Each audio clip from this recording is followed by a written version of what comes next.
Good afternoon. Welcome to another quarterly travel spotlight. I'm Kelly Morgante, Assistant Director of the Alumni Travel Program. As a reminder, this presentation is being recorded and all viewers are on mute. We're looking forward to hearing about great destinations today and encourage you to participate. Based on the features made available in the audience console, you'll be able to view slides and hear presenters via the main stage, submit questions to the presenters through the Q&A box, chat with your fellow attendees, and view closed captioning and more. We suggest using Google Chrome as your browser. If your screen does happen to freeze, just go ahead and refresh, which should put you back with us live. You're welcome to submit any technical questions in the Q&A section, and we'll do everything we can to help. Several questions have been submitted by those who have pre-registered, and we will answer as many as possible throughout the presentation. As I mentioned, you're encouraged to submit questions to the presenters through the Q&A box. Following the live event, you can email questions to alumnitravel@psu.edu. Again, live closed captions are available, and you can access them by clicking on the closed caption button on the console bar at the bottom of your screen. You may also customize your caption view by clicking the link in the attendee chat. This is our second year of hosting Travel Spotlights. As always, each presentation features one of our trusted tour operators who specialize in affinity travel and a special guest host or past traveler that will share their experience. The Penn State Alumni Association has been offering group travel for over 50 years. Whether you enjoy navigating waterways by ocean or river cruises or traveling by motor coach, we offer 30+ destinations and opportunities each year across the globe. Details on all of our upcoming tours are available at alumni.psu.edu/travel. Today, I am joined by Mike Maglione. Mike is the Senior Director of Business Development with Go Next, and then later on by Gloria, a life member of the Penn State Alumni Association and very frequent traveler with us. Hi, Mike. Hello, Kelly. How are you? Go Next. How are you today? Good. I love your background. I would love to be in Amsterdam right now. There you go. So Go Next and Penn State have been partnering to offer a variety of different trips, mostly cruises, for more than 10 years now. Can you tell us a little bit about Go Next and its relationship with Oceania Cruise Lines, as well as the history in working with alumni groups? Sure. Well, first of all, we're pleased to be working with Penn State. As Kelly said, we've been working with you for quite a few years now. We've actually worked with Oceania since 2008. We've had an exclusive relationship with them in the alumni market since then. Next. We're celebrating our 50th anniversary in 2022, and we work solely with alumni associations. So whether it be about over 130 throughout the US and Canada. So we know this business, we know how to cater to alumni, and really know how to work within your group, within the Go Next group. And that way we can provide an atmosphere throughout the throughout the ship with several onboard events and activities that I'll get into in a second. Great. As I mentioned, we have exclusive relationships with several operators. Our flagship product is Oceania, which we'll basically concentrate on today. We do work with American Queen Voyages, which are domestic river and lake products, as well as European river products on scenic cruises. We have price integrity with all our programs, which means you'll never find our products more expensive than what you're paying. In fact, your members often will pay less because we contract our prices 2 years in advance, and we hold those prices through ensuing price increases. So oftentimes you'll actually pay less, part and parcel from the value added that we include from all the turnkey services before, during, and after our cruise. And of course, we have in-house guest services representatives available to answer any questions. Next. We also have Go Next program managers that accompany your groups on board all our vessels. We have a program manager's area or desk right next to the concierge on all our vessels. So they work very well with the ship staff, but we ask you go to all of our staff for any needs, and we can cater to those needs. Of course, in advance, we'll have organized group events and activities, including private receptions, lectures, hosted group dinners, group photos, etc. And we cater to a fleet of several vessels. Oceania ranges from 685 to 1,280 passengers, as well as our smaller river vessels that start anywhere from 100 passengers up to 425 passengers. And we also do design pre and post cruise programs for the embark and disembark ports. Next. Of course, several people may have concerns or questions about health and safety protocols. All of our products require vaccines to be to cruise on our products, as well as highly suggested testing before you leave home. Next. I won't get into a lot of details on the health and safety protocols. We'll post our website URL where you can go and access the specifics. There's 4 or 5 pages. They change weekly, obviously. I'll just suffice it to say that, as I mentioned, all our cruises are 100% vaccination of guests, crew, and staff. And if you were to contract COVID while you're on board, we have a full service and contract and outside service to help arrange your arrangements back home, escorted throughout the trip, etc. And then you can read the details again on our website when it comes to insurance coverages and what we do above and beyond insurance coverages to ensure there's no out-of-pocket expense. Next. As I mentioned, all of our vessels, regardless of the size, offer casual open seating dining. So basically you go in between dinner, perhaps between 6 and 9 p.m. You pick your time, you pick your place you want to sit, and you enjoy the dining. Now that's exclusive of our private restaurants. We have anywhere from 2 to 4 private restaurants, depending on the size of the ship, where you actually make reservations like a normal restaurant prior to the cruise. These are at no additional costs. The larger ships have 6 different dining venues, and the smaller ships have 4 different dining venues.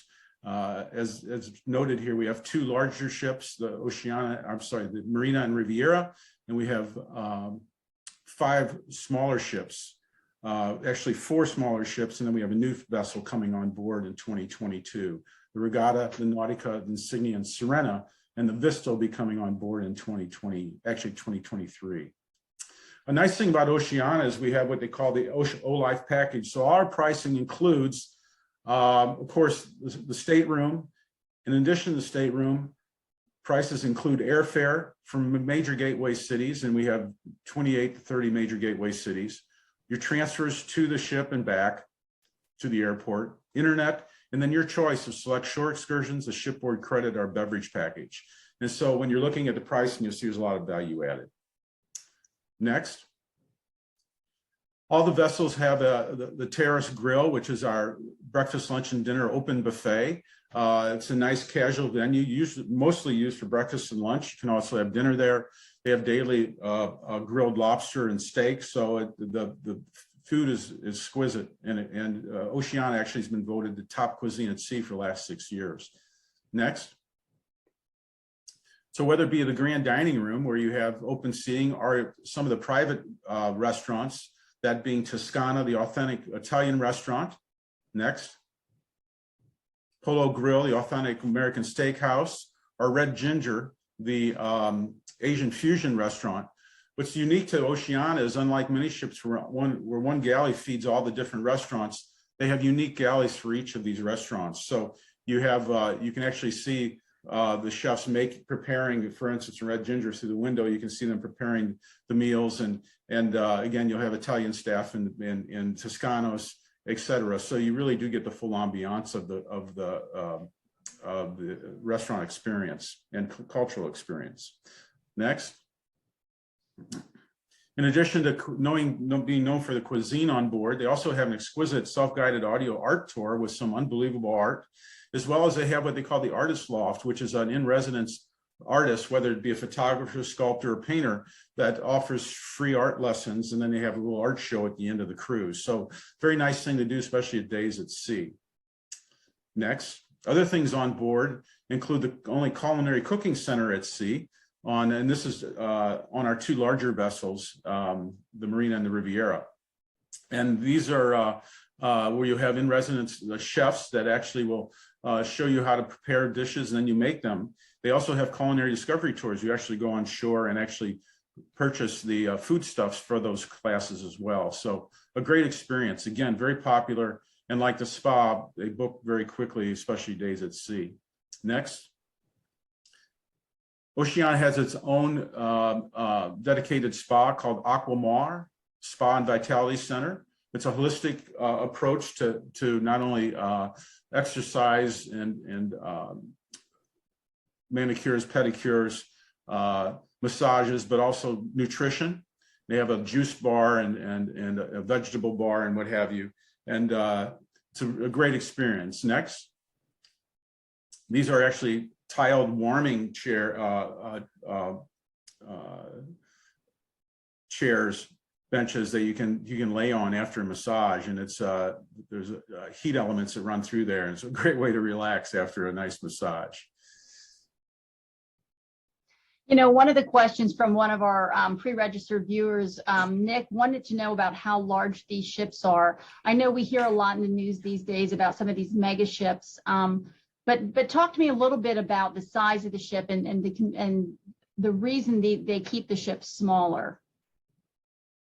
Yes, well, you know, the neat thing about having all these different venues on these ships is they spread the people out. So, for instance, the same square footage per passenger, they're equal on the larger ship as they are on the smaller ship. So, for instance, we have 685 passengers on a smaller ship, where we have 2 alternative dining rooms, the grand dining room, the terrace grill, the waves grill, and some other small dining venues. When you go to the larger ship, which also almost is less than double of the smaller ships, we double the number of alternative venues as well, dining venues as well. So everybody's spread out for the dining venues, as well as there's so many other things to do on board. As I mentioned, the artist loft, the culinary cooking school, 2 different venues called La Reserve, which is a wine bar with a 7-course paired meal sponsored by Wine Spectator. Privé, which is a private dining room as well that you can reserve. So there's a lot of what I call little enclaves on board to where you can get lost, and it's you really never feel like you're on a larger ship. Yeah, I think what I liked most about the size of the Oceania vessels is it's, you know, you can find people, you know, if you're looking for your group, or if you're looking for another couple that you've met up with, or friends, family, it's much easier to find than on some of these big mega vessels. But also just getting into a port and getting off to do ports of call. So the small ship is one of the things that attracted Penn State to work with Go Next and Oceania to offer these type cruises. Now, I might also add, Kelly, that we also group your people together. So the Penn Staters all be together on shore excursions. We do a lot of work and preparation the night before, and you always be, when you go into the lounge to disembark on your shore excursions, there might be 3 or 4 or 5 or 6 options, and of course the Penn Staters will be together on all those options. So you're traveling with fellow Penn Staters. That's great. Yeah, cruising is such a great way to travel. You know, you get to see so many destinations through ports of call while only having to unpack that one time. And some of those destinations are very exotic, such as the South Pacific. So let's bring in Gloria Sell. Gloria is a life member of the Penn State Alumni Association, a very frequent traveler with us. And she sailed with Go Next and Oceania several years ago to the South Pacific. Hi, Gloria. Hello, it's nice to be here. Oh, good. I wish I were there right now. I'm coming to you from snowy, gray sky, windy Minnesota. Oh, well, yes. Tahiti definitely, you know, would sound like an upgrade to that to me anyhow. I'm not a big snow person, but let's talk a little bit. You know, you sailed with on the Marina back in 2019, and just talk to us a little bit about your experience, please. Okay, well, my husband and I are travelers. We try to do at least one international trip each year, and sometimes they're planned a year in advance, and other times opportunities pop up that you just have to say yes. Well, this one was the brochure from Penn State offering sparkling South Pacific in February of 2018. Well, getting out of Minnesota in February is something everybody wants to do, so we immediately signed up for that. We flew to Papayete, Tahiti, landed in the rain, took the bus down to the ship, and the photo there on the left was the marina. Absolutely gorgeous ship. You'll have to take my word for it, in the fog. Now, I had told my husband that we were going to Paradise. I'd been there 20 years ago. Photo in the middle was taken 20 years ago. Photo in 2018 was more the one on the right. Next, please. And I told him I spent the whole week in Moorea when I was there 20 years ago. And one of the highlights of our time there was to go up on Mount Rotui and view the ocean and the rest of the island from there. That was the photo on the left. The one on the right, unfortunately, was the mountain when we were in Moorea. So needless to say, we never went up there. Next, please. Now, we were expecting sparkling South Pacific, blue skies, turquoise water. This was more of the view, shades of gray with an occasional downpour. But if you look at the water, you will see that we were not in a cyclone. We were not buffeted by wind or huge waves. It just rained.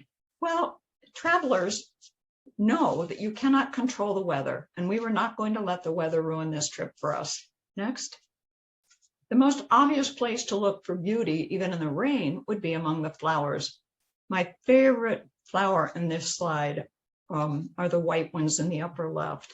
I'm pretty sure these are Tahitian magnolias. These flowers are typically the ones that are used to greet travelers. Women will wear the flower behind the right ear if they're available, behind the left ear if they are already spoken for. And the men understand those signals and know how to avoid getting in trouble. But you can see the other flowers are all very exotic, not anything you'd see around here. Next, please. Well, even the greens. There are so many shades of green. I mean, we've got the palm trees and the undergrowth and just incredible greens. You must admit, this is beautiful, even if it was taken in the rain. Next, please. Okay, not surprising, when people live surrounded by colors like this, they dress in colors and they eat colors.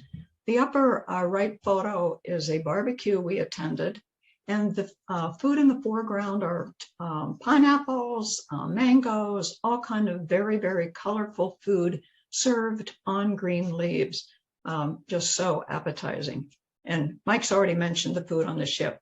That's pretty awesome too. But when you go to Tahiti, you certainly have to try the local food. The group on the left, they're probably dressed in very traditional costumes. The guys on the right, that was one of the many orchestras that serenaded us when we would reach a port of call. And even though the clothes are more modern, they're still keeping that very colorful tradition. Next. Now this group, especially the character in the middle, that was David.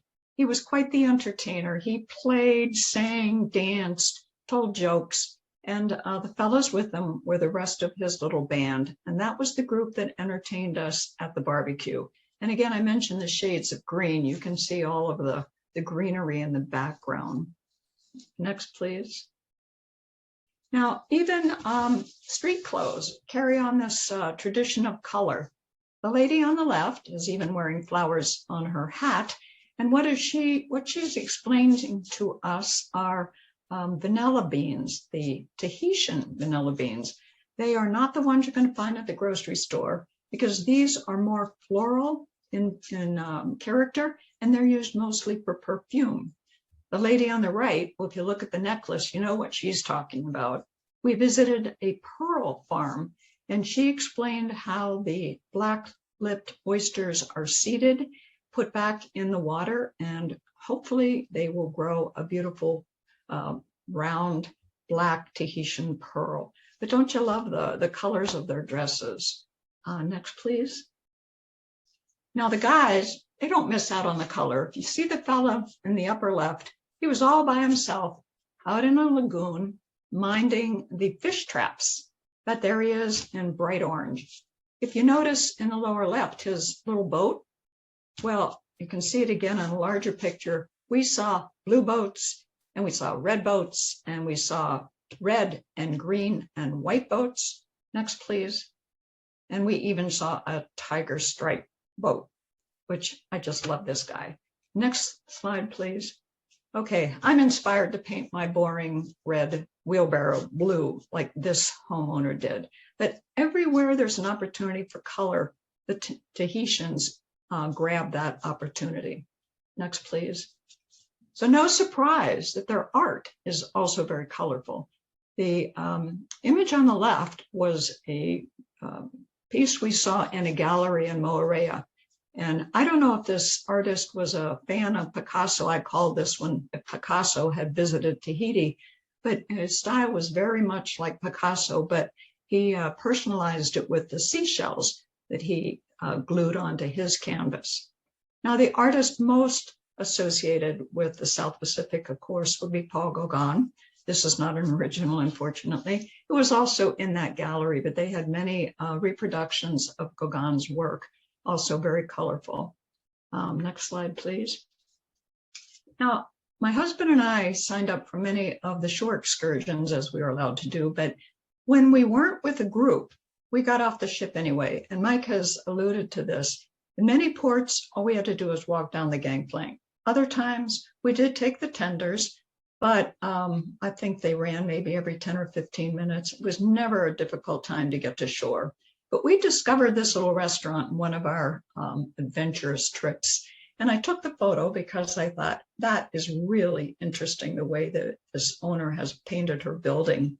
And I didn't really realize what it meant until I stumbled upon a story about Henry Matisse. He visited Tahiti in 1930. And then about 10 or so years later, he invented a style or designed a style of painting that became known as his cutouts.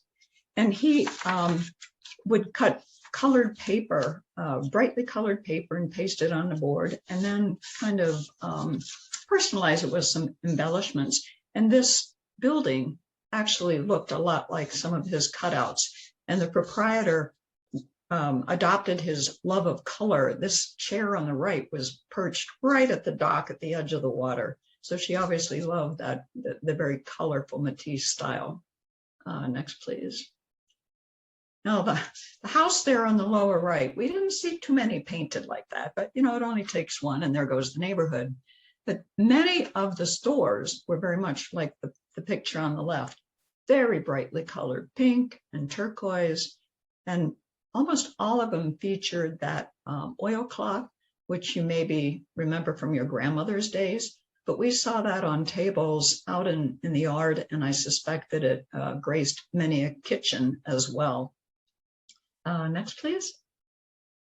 Okay, when I lived in Pennsylvania, I had chickens, but my chicken coop did not look like this. I don't know if it inspires them to lay more eggs, but it certainly was a beautiful chicken coop. Next, please. Now we, in our rambling, we came across a pink church, which I thought was rather original. And then the church on the right, of course, is white. I understand that that's built of coral and then whitewashed. But again, Tahitian style, they put a bright red tin roof on it and paint all of the wood trim in blue, sky blue. The interior shot is of that white church. And I think you could be forgiven for drifting off and just looking up and imagining that you're outside with that beautiful sky blue ceiling. Next, please. And this was the cemetery next to that white church. Again, embellished with live flowers, lots of colors. Next, please. Well, one of our shore excursions promised us an opportunity to go snorkeling.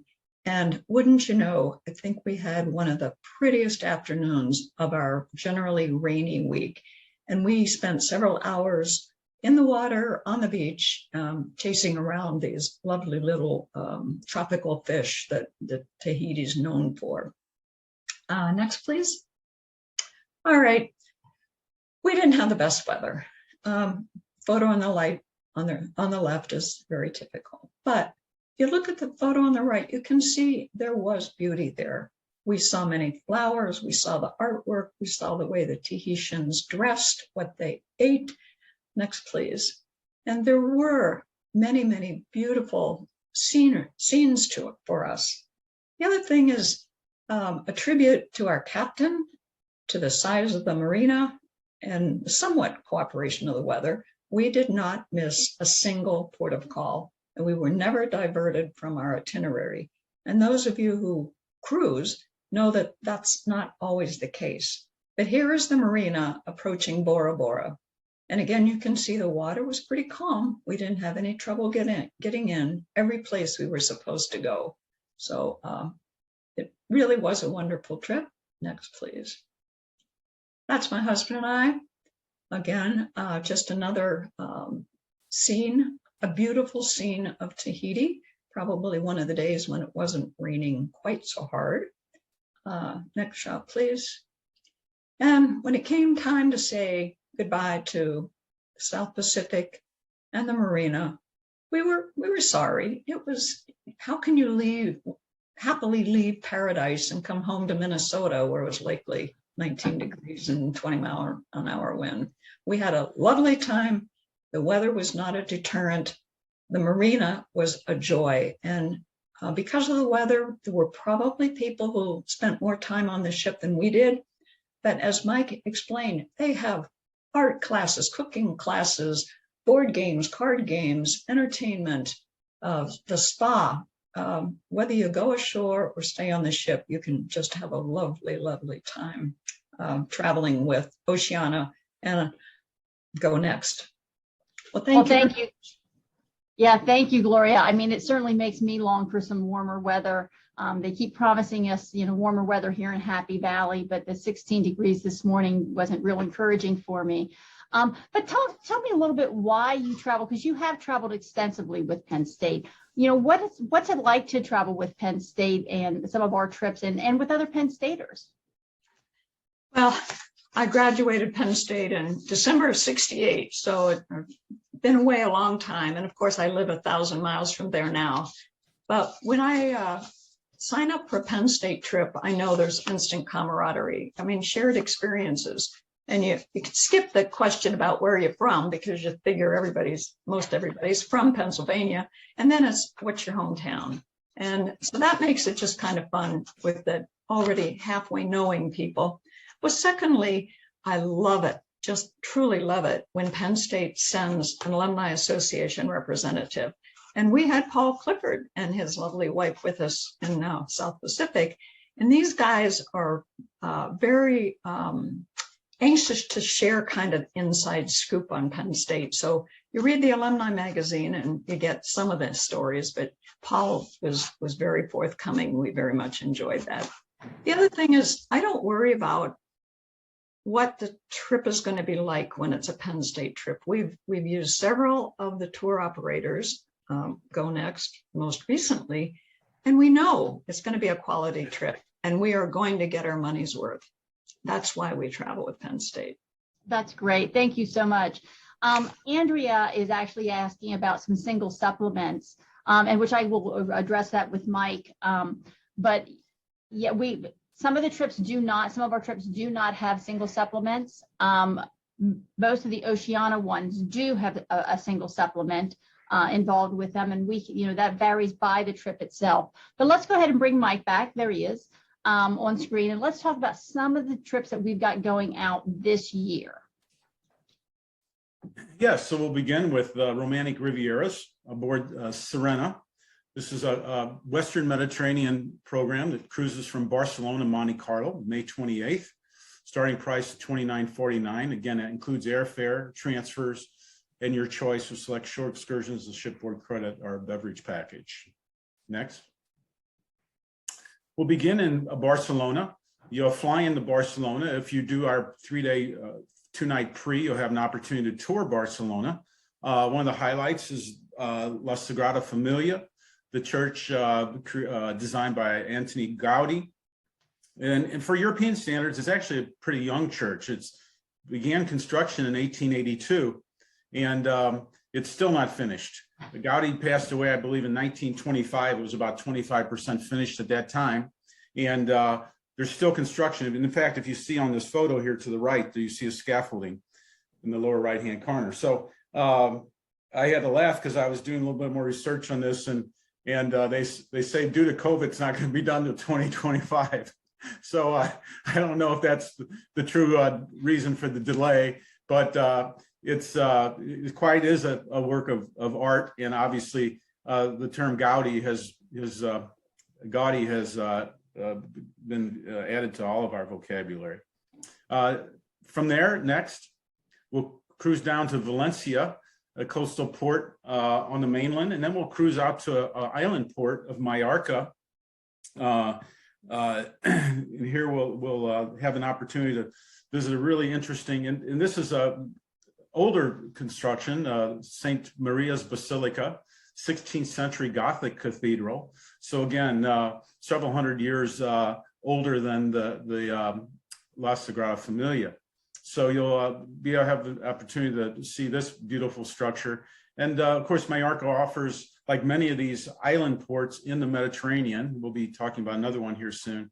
They've also become nice vacation enclaves for Europeans as well. So you'll see a great contrast of the old and the new, with more of the contemporary jet set, what might I say, architecture in some of the beach areas as well.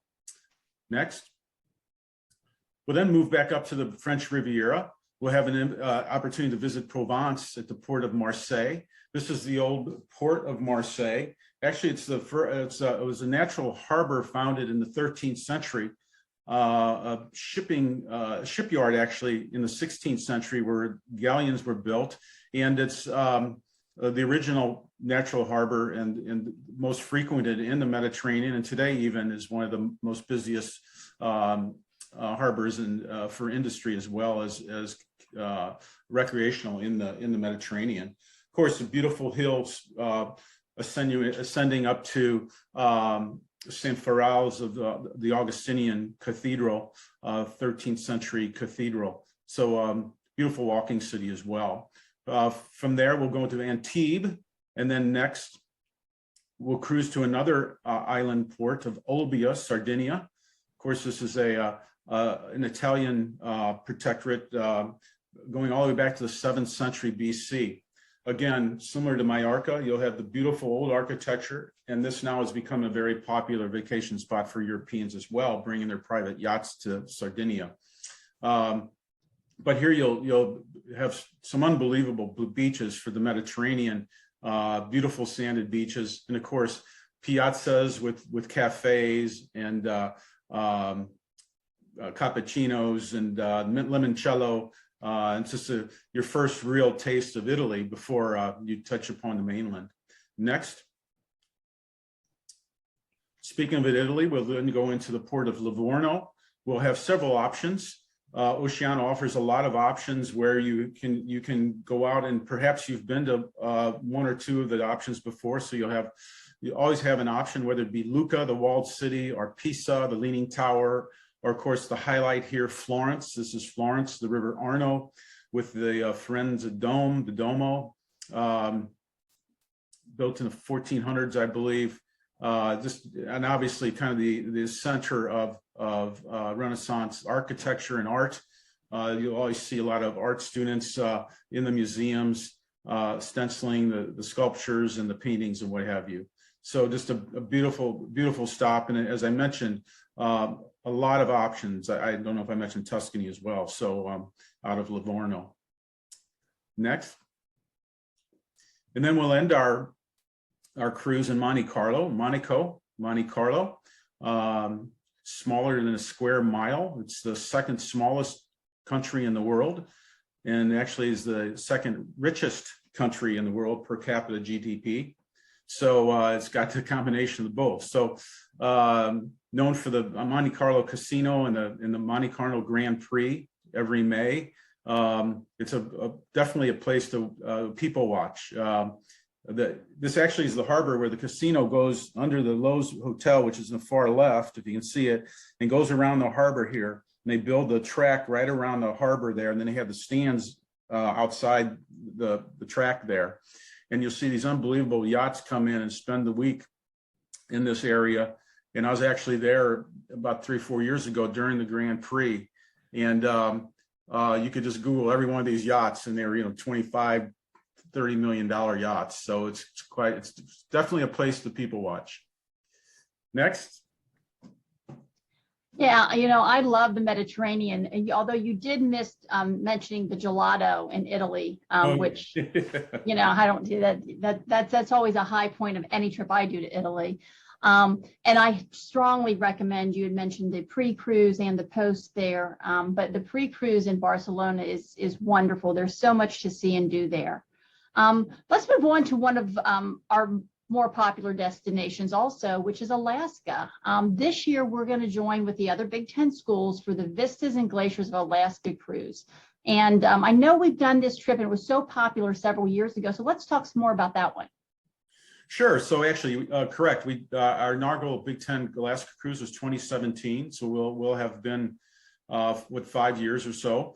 Of course, with the COVID, it's actually 3 years of activity. So no, we're looking forward to. This has always been a popular trip, 11-day, 10-night itinerary departing June 17th. This program, starting from $38.49, again, includes the old life package that I mentioned. But in addition to that, we also have a Big Ten amenity package. We'll have a guest lecture on board, Vern Lundquist, former CBS sportscaster, who I believe he's retired from doing football, still does the Masters on CBS. And he will be kind of the MC and the facilitator for our panel of ambassadors from each of the schools, whom may be, whether they're glaciologists or astronauts or journalists or athletes. We gather everybody together and have a special Big Ten panel. In addition, we'll do some other things on board, including a welcome and a farewell reception on the deck at the end. We'll have a Big Ten special drink for the week. And so we do a lot of fun things, created our own logo just for the trip. And we do tailgates instead of receptions for each school, private tailgates we call them. So it's a lot of fun things to do. People enjoy it. And we start in Seattle next, and we'll cruise up the Inside Passage. Obviously, the highlight of Alaska are the wildlife sightings, the whales, some of the wildlife on shore, as well as the glaciers.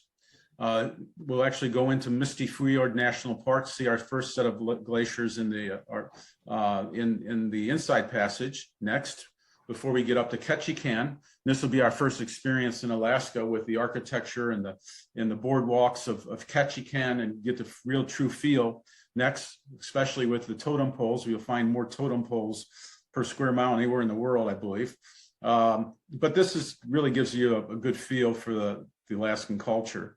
Next, we'll cruise up again the Inside Passage to the capital of Juneau.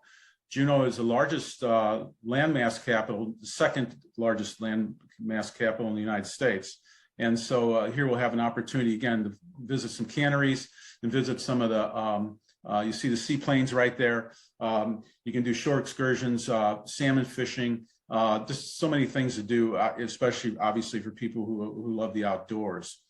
Next, we'll cruise up to Haines. This is the Eldred Rock Lighthouse here, and the entry to the Hubbard Glacier next.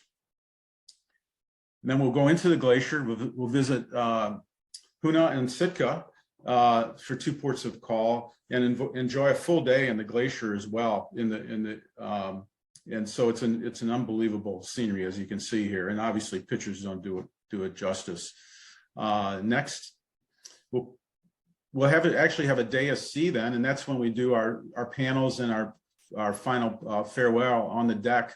We had great weather last time, so we have all the school flags surrounding the railings on the outdoor pool, and basically take over the pool deck for our farewell reception. And then the last day we come into Victoria, British Columbia. Victoria is known for its floral and fauna, and this, of course, is the Buschgart Gardens, one of the top botanical gardens in the world. It's a national historical site, heritage site, and just an unbelievable botanical garden to walk through and really enjoy the colors. And as I mentioned, the in addition to the guest lecture and the onboard activities, we'll have we'll have special name badges. We'll have school songs. We'll do a lot of fun things on board that people really enjoy. Great. Yeah, the thing we always hear back from any of our Alaska trips is the magnificent scenery and the wildlife that they get to experience, and adding the school ambassadors and some of these Big Ten. I mean, there's not a lot of people that can say they tailgated on the deck of a ship in Alaska. So this is really quite a special experience for our travelers. Let's go ahead and back to Europe. We've got 3 other cruises that we are offering in 2022 with Oceania. The first of which is the Bevy of the British Isles in July, and then on to the Black Sea and the Adriatic and Aegean Array. So let's start with the Bevy of the British Isles. Sure, and I might add, we already have 24 people in Alaska, so we have a nice contingent from Penn State. As well as this trip coming up, we have 26 people already. Yeah. 2 very popular programs this summer. The Bevy of the British Isles is again on Serena, our 685 passenger vessel, departing July 12th, 2022. Starting price at $47.49, including airfare, transfers, and the additional amenities. This is a cruise circumnavigating the British Isles. We start in Dublin next.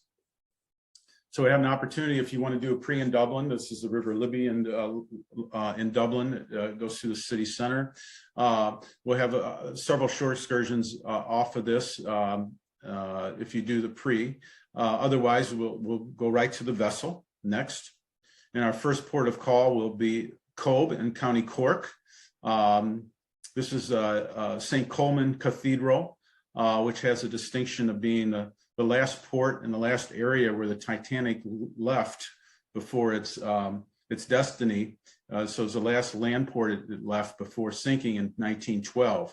So the old White Line ticket office is now a Titanic museum, one of 2 major Titanic museums in Ireland. But it's a nice little area, beautiful walking town. So actually a little island, and so it's not as much traffic and as busy as Dublin, and get a good feel for the Irish countryside. Next, expanding on that is Bantry Bay. Historically, this was where the French landed to help free Ireland from the Britons on 2 occasions. But more importantly, it's again just touching on the natural history of this area. Beautiful green rolling hills, and kind of the quintessential what you think of as Ireland, with all the houses dotted along the countryside, beautiful beaches and water. We'll go up the coast of Ireland up to Northern Ireland next, and we'll go into we'll have a couple stops before we get into Belfast. And one of the highlights is doing the Giant's Causeway. Giant Causeway is a formation of volcanic fissures that were created out of basalt. And 40,000 of these little columns that shoot up at different sizes from the volcanic eruption, creating quite a interesting topography. And this is, again, the picture doesn't do it justice to see this and the size of it. It's beautiful along the coastline. You also have an opportunity to visit the Titanic Museum in Belfast as well, which is a little bit larger than the one in Cobh, and obviously pubs and all different types of short excursions are available on board. Next, from there we'll circle around and up the Kirkwall in the northern UK, and we'll come down to Edinburgh, Scotland. We'll go to Leith and then end in Edinburgh. You have an opportunity to do a post in Edinburgh. Obviously, the highlight of Edinburgh is Edinburgh Castle, built in the 13th century, expanded over 300 years and added on to. But today it's kind of the tourist spot. They have concerts there, and it's just quite a interesting. Starting from the top of the castle for about a mile down the entryway, all kinds of shops and museums and what have you. So it's a beautiful area to visit, and obviously quintessential Scotland. Next, Yeah, that British Isle trip is such a nice overview of the United Kingdom. It really sort of gives you an idea of where you want to go back and maybe do something more immersive later on, but it's a great way to get a feel for that area of the world. Let's go ahead and talk about the Black Sea. So the Black Sea Brilliance, again, this is on Riviera, the 1,200 passenger vessel departing July 16th from $42.99, including airfare and transfers. This program starts in Istanbul and ends in Athens, and we actually traverse the Bosphorus Strait, go up into the Black Sea, and then we come back down to the coast of Turkey, a few Greek isles, and end in Athens. Next. Starting in Istanbul, again, I highly recommend, if you haven't been to Istanbul, a 3-day, 2-night pre-trip to really experience the culture of Istanbul with the Blue Mosque and the St. Sophia's. And next, the Topkapi Palace. This palace is, I don't know why I've been there several times, and it always appeals to me because it overlooks the Bosphorus. And they have it's kind of like you're in a movie when you go and see the Topkapi dagger next, which is a dagger built out of 3 Colombian emeralds. And this is sitting in a case, and I mentioned it looks like a James Bond movie or something. And you look at this thing, and it's just unbelievable. It's obviously an artifact and beautiful and priceless. And then you look right about 3 feet to your left, and you're looking out this ornate open window to the Bosphorus, and seeing the ships and what have you, and seeing across the water, and it just brings it all into reality there. Obviously, going to the Grand Bazaar and other things in Istanbul just gives you a different feel for that culture, and a beautiful city.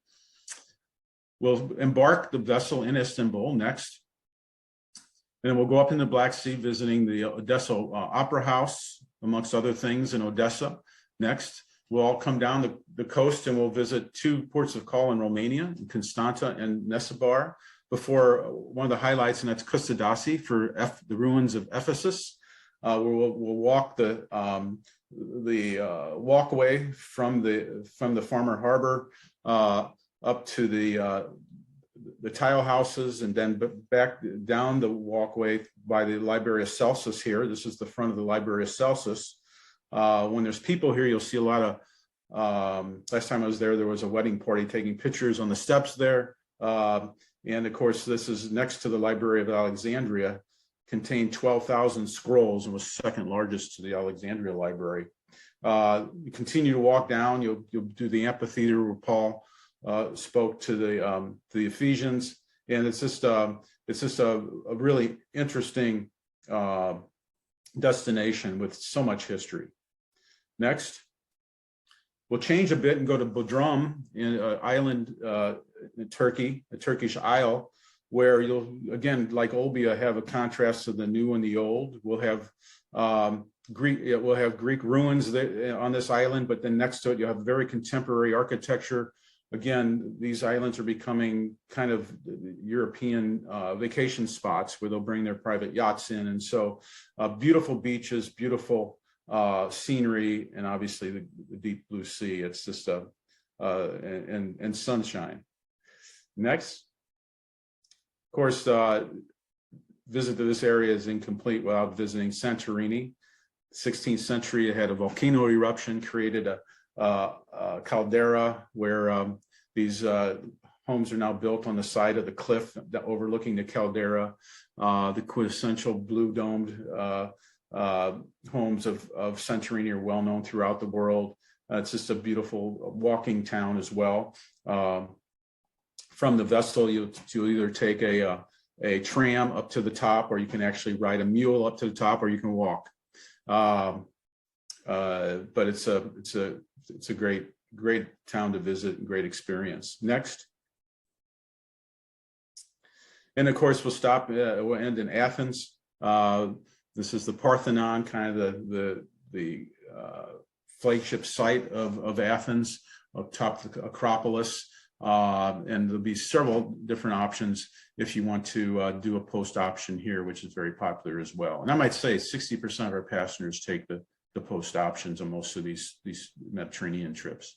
Yeah, the pre and post options on all of the trips are so worth it. You've already made the trip there. You're already there. You might as well see as much as you possibly can. So I always recommend that. And of course, nothing says Greece like the iconic blue domed houses. Unfortunately, an area I've not had the opportunity to visit, but you've certainly just helped to move that up on my bucket list of places I need to go. So then last for us for 2022, anyhow, is the Adriatic and Aegean Array.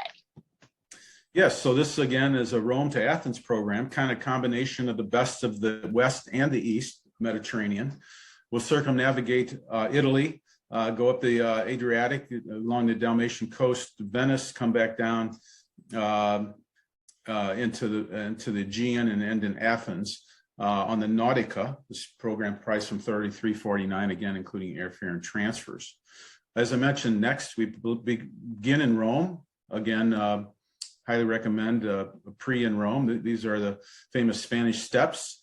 Very seldom will you see them empty like this, as I believe this must have been made right at sunrise, because to see a picture without anybody in is pretty amazing. But it connects the two piazzas, the one on the bottom there, Piazza di Spagna, I believe, and then the piazza at the top, which is in front of the church. And this is always a very popular place for people to sit and take pictures and have gelato sitting on the ice cream. Right behind this fountain here, you have an extenuation of another piazza, actually the Piazza Novano, which many of you might have seen in the Da Vinci Code. But there's always little cafes along the side here to get to cappuccino or gelato, and then people sit on the steps and enjoy the people watching coming by the stores here. But just one of several sites, including the Vatican City, of course, and the Colosseum and the Forum in Rome, where you can visit and have a great opportunity. Excuse me. Next, please. Then we cruise down the coast to Amalfi, and of course this is the town of Amalfi. As you cruise, you'll see it's amazing how these homes are built on the side of these cliffs, and how they did that I don't know. But you know, they get them in there, and then when you're in some of these when you're looking down from these places, this is the beautiful scenery. And obviously the driving down the Amalfi Coast is unbelievable as well. So from here, you can do several tours outside the town and go up and down the coast.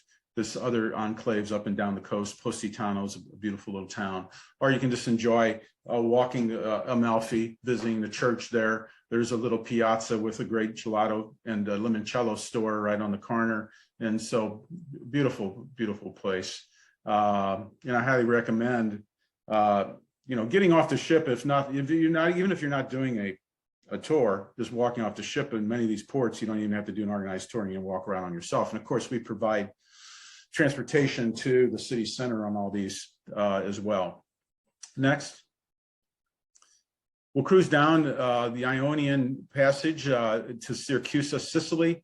Syracuse is, again, known for its ancient ruins, a lot of Greek and Roman ruins, and again, an enclave for cruisers as well. So the old and the new blended well together. Sicily, formerly being a very poor country, you'll still see some of that in some of the areas here outside of Syracuse, but gives a good feel for another region of Italy outside the mainland.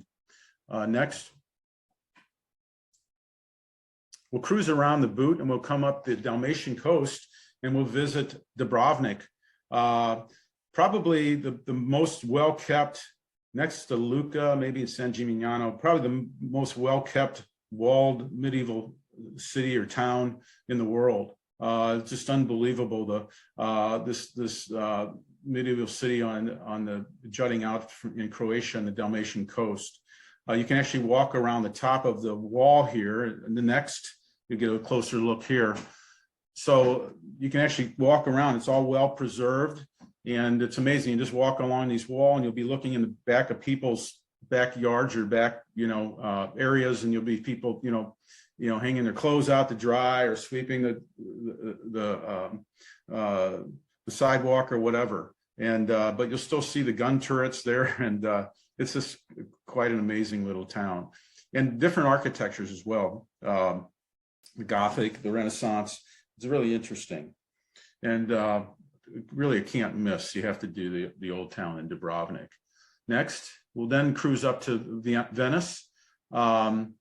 This is a picture of the Grand Canal, which is kind of the major thoroughfare of Venice. We'll have an opportunity to visit St. Mark's Square, go to Murano, the blown glass, enjoy obviously a gondola ride if you'd like, but just a day or two in Venice is always a highlight. And in this itinerary, we give you a little extra time as well. Michael, Catherine is asking how close the ships are allowed to get to Venice. Well, our ships are small enough to get into Venice, right in the main. I think the cutoff now is 2,000 passengers or above have to stay outside the city center. That's great. But as soon as I say that, because of COVID restrictions now, those are limited, the number of ships that come in. But in normal times, our ships are small enough to be right there in the main corridor. Right, if you know where the Daniele Hotel is what right off to the right of St. Mark's Square by the river, Bridge of Sighs, for instance. But again, that's in normal times. So right now, I don't know what it is. Hopefully by the summer it's back to normal though. But we do comply with the minimum. We come under the minimum when it comes to the size of shipping go in there. Great. Next. Again, then we go down back to Santorini. Obviously, you're never going to spend too much time in Santorini. It's just a great stop. It's I've been there 3 times, and every time's in great weather. I don't know if I've been lucky or what, but the Mediterranean this time of the in both the spring and the fall, great temperate weather.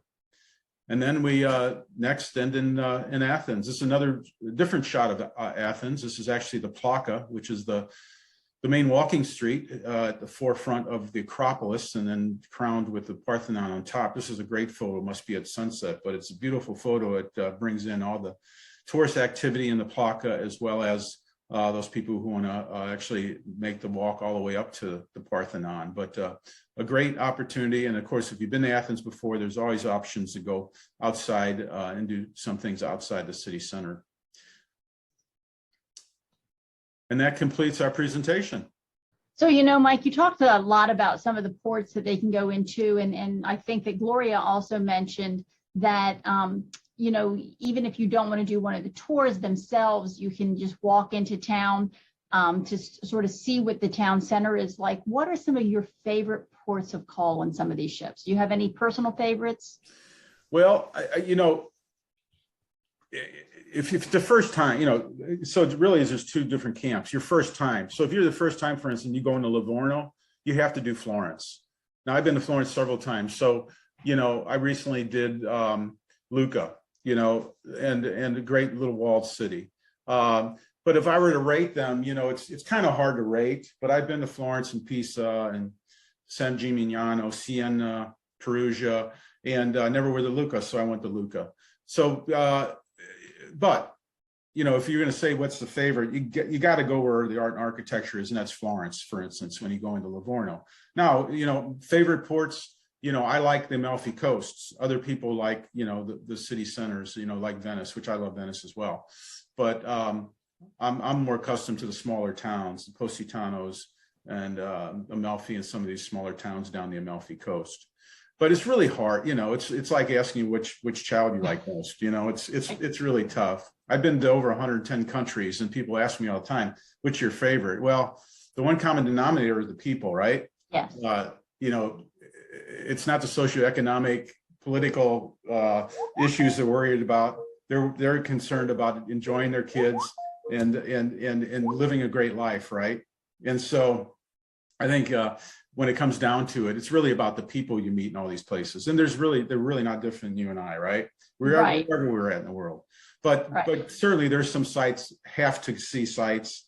And so in Italy, Rome, Venice, and Florence are are highlights you have to see. And once you've seen those, and there's these other towns that you have to see, because this is the history. Siena, for instance, the famous horse races that go inside the piazza there. You know, there's so much history and so many things to talk about. But for many of your travelers who've never been to, I think one of the neat things about these Mediterranean itineraries, it's great for first-time travelers and five-time travelers, because your options once you get to port are different. So you're not tied into going just to Rome, you know, or just to Florence, which is a great option. Yeah, it's funny because, you know, Dubrovnik, nobody had ever heard of it 10 years ago. And then all of a sudden Game of Thrones came out. And for all the pop culture people out there, now everybody wants to go to Dubrovnik. And I have not heard anybody who was disappointed with that journey either. So yeah, I think you're right. I think that there's so many places out there that no matter how often you go, you can always find something new. So let's go ahead and bring Gloria back. We did have a couple other questions that were submitted. So we're bringing, and I noticed Gloria shaking her head when you were talking about Florence. I believe that Gloria has also been there and can attest to the beauty. Yes, actually that was on a Penn State trip a number of years ago. We stayed in Tuscany, and we visited all the little towns that are unpronounceable to me. I was a science major, not a language major. But Mike's got them nailed. But oh yes, Tuscany, based in Florence, was a great trip. Well, wonderful. So, Mike, actually, this doesn't have anything to do with the Oceania trips, but William is asking about some of the Mississippi River cruises. And of course, we know your relationship with the American Steamboat Company. And Penn State does offer a variety of trips on the Mississippi. We have a couple coming up in 2023, but give us a little bit of information about the American Steamboat Company. Sure. So American Steamboat Company has the American Queen, the American Countess, and the American Duchess. We utilize mostly the American Queen, which is the first authentic vessel, built in 1996, renovated in 2012. It's the only authentic steam-driven paddle boat in the world. It has the authentic steam engines that they actually lifted up from under the water to rebuild. Has great the antiques on board are unbelievable. Just the ambiance on board is really what drew me. Yes, yeah, and plus the idea that you're probably the most popular itinerary is Memphis, New Orleans, Memphis. We always include a hotel night in the Embark City, and then we have different themes. We have a music theme going down the river. We'll do a Civil War theme, highlighting Vicksburg, and probably the highlights obviously are spending the day and a half in Memphis. What's neat about the American Queen, they have their own motor coaches to travel with the ship. So the shore excursions are done by their own motor coaches and drivers that are shrunk wrapped to look like the ship, right? And they do what they go hop on, hop off tours. And so they have little marquees at all the destinations you can visit.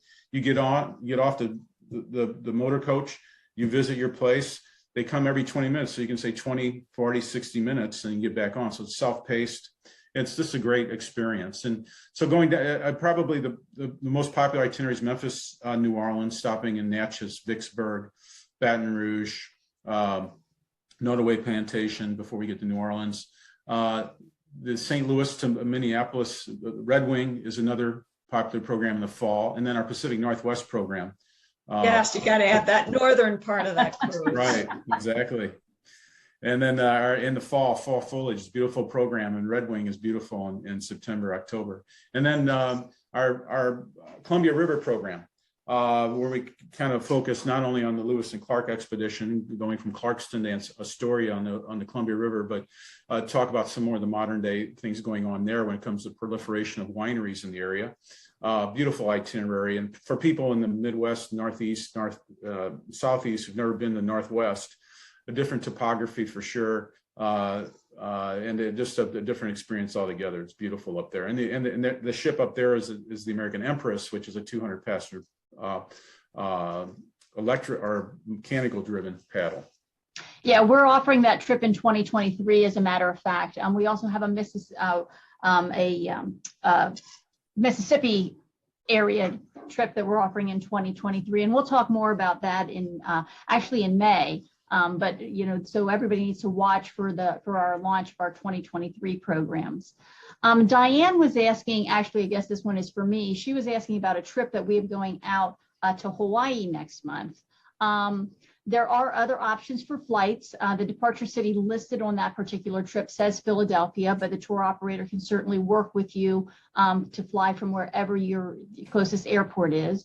I would recommend calling them directly to talk about space and the air availability, or you can also give me a call directly. And my direct line here is 814-865-6516, and just ask for Kelly. And then we have another question here from Terry. Terry is asking, how hard is it to get on and off of the ships? I'm not sure if this is in relation to if you have any mobility issues. If you do have mobility issues, it's something you definitely want to talk about directly with Go Next. They can let you know what accommodations there are for your particular needs. If it's in reference to while you're in port, I think we sort of talked about that a little bit, with Gloria. When she said about the tenders, but how getting on and off of the tenders, did you have any problem doing that, Gloria? No, not really. The ship's crews provide life jackets if you're going on a tender, and they're right there to help you get off the ship onto the tender. The tenders are kind of tight quarters, but typically you're only on them for about 10 to 15 minutes. So I never, even in inclement weather, it was really pretty easy to get to shore. Good. So that's all the questions that we have. We sort of addressed some of the other ones that came into us live today. But should any of our attendees have any other questions, certainly reach out to me here at the Alumni Association. I'd be happy to address them, or you can just give me a call also. Once again, Bill, it looks like, oops, I just lost that. Looks like Bill was also asking about more information on the steamboat trips. You can visit our website, which lists all of our trips, or you can reach out to me directly. And again, you can reach out to me through our alumni travel at psu.edu email address. And I'd be happy to direct you to whichever one you're interested in talking about. I want to thank Gloria and Mike again for joining us today. Travel is certainly on the rise. We have a number of trips that have already sold out for 2022. I've got people already asking about 2023. So, it is on the rise, and we hope that it continues on that trend. To make a reservation or for more details on any of these trips, you can go directly to our website, which is alumni.psu.edu/travel. And I hope you all enjoyed today's presentation. Take the time to visit our webpage for more virtual opportunities. I will be back in May for an entire week of Talking Travel. Our travel showcase, which highlights our 2023 launch, will be May 9th through the 13th. More information will be available on our website on that shortly. And then there's also some other virtual options out there. We've got our We Are Weekend coming up, and you can find all information on all of these again on our website. I hope again that you all enjoyed this today. I hope to see you all traveling with us soon, and you all have a great night. Thank you.